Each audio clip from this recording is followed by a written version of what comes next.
Hey guys, welcome back. It's day 4 and I'm very excited to teach you something today called the doctrine of signatures. So we've all heard, or most of us should have heard by now, the power of eating plants and whole foods.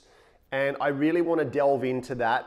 We're just going to scratch the surface, but you'll get you start thinking. We get a lot of people in our program. We literally have tens of thousands of families in our program from around the world, so we get a lot of feedback. And one of the biggest challenges is having children want to eat fruit and vegetables.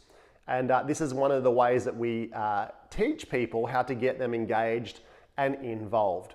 So the doctrine of signatures, it's like this.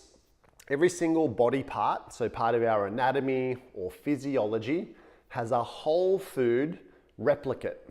And so you think about the planet, and most of it is green, that is not in the water.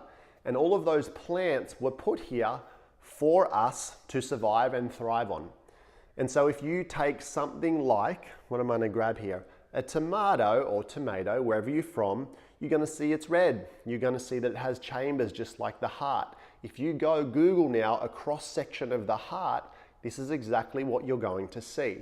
And now science is showing us how the very nutrients and molecules in that tomato are what our heart needs for healthy beating, for healthy replication.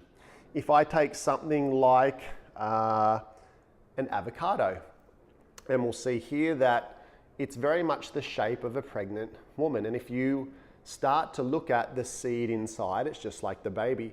If you look at how long it takes to go from seed to flower like this, guess what? It's 9 months. And so the fats within that avocado are exactly what a mama needs to provide those good fats for her baby. If you take something like a piece of celery, okay, and if you look at a bone, particularly in that elbow there, and then you start to see it looks exactly like that bone, okay, the ulna. It even makes a sound like a breaking bone. If you start to look at what's in it and the actual mineral concentration and densities, it's very much the same as our bones. And you'll start to see a pattern here. You would have heard about carrots, how they're good for our eyes. If you cut that cross section, it's just like our eyes. If you take something like a passion fruit, why is it called passion fruit, I wonder? Well, if you take 2 of them, okay, and you look inside, you can literally see the seeds, maybe like a male organ. And if you have that with banana, I'm not sure what that's for, but you'll get the picture. If we start to look at things like mushrooms, okay, and if you go ahead and Google now the thyroid, you're going to see it's just the same shape. And things like the iodine content in there, we know exactly what our thyroid needs for good functioning. So when people say use food as medicine, this is what they're talking about. But when you teach your children that, they can start to understand what is it good for, and you learning as well. You might have seen things like nuts that are good for our brain.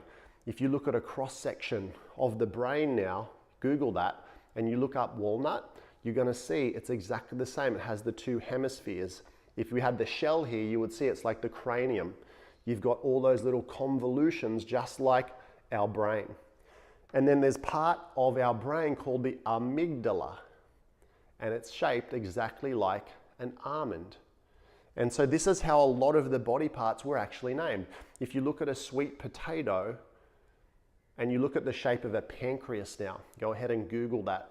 You're going to see it's the exact same shape. And what we're finding is a lot of people with diabetes and they've got blood sugar regulation problems. Sweet potatoes are amazing for stabilizing that. So this is one of the principles that we teach within our program. How do you get more whole foods into your body and not feel like it's a chore, where your body actually starts to crave it? We call it crowding out the crap, and we've also incorporated some amazing products to help you do that. One of the things that people don't understand, the word berry comes from the word vaccinium, okay? Actually, it's like vaccination. So all of the constituents of berries have amazing healing properties to support our immune system. So one of the products we have here is this beautiful berry blend. And what I love about it, like if you go and get a punnet of strawberries or blueberries or whatnot, they're one of the most toxic, or one of the foods that's most prevalent to using sprays and things like that. And you're paying like $5 for the punnet anyway, and that's just one type of berry. In this beautiful blend, you've got grape, raspberry, bilberry, blueberry, cranberry, pomegranate, blackcurrant, blackberry, elderberry, artichoke, and cacao. And so that's a beautiful blend, and all they do is take the berry, get rid of the moisture, and then you have this beautiful powder that's left.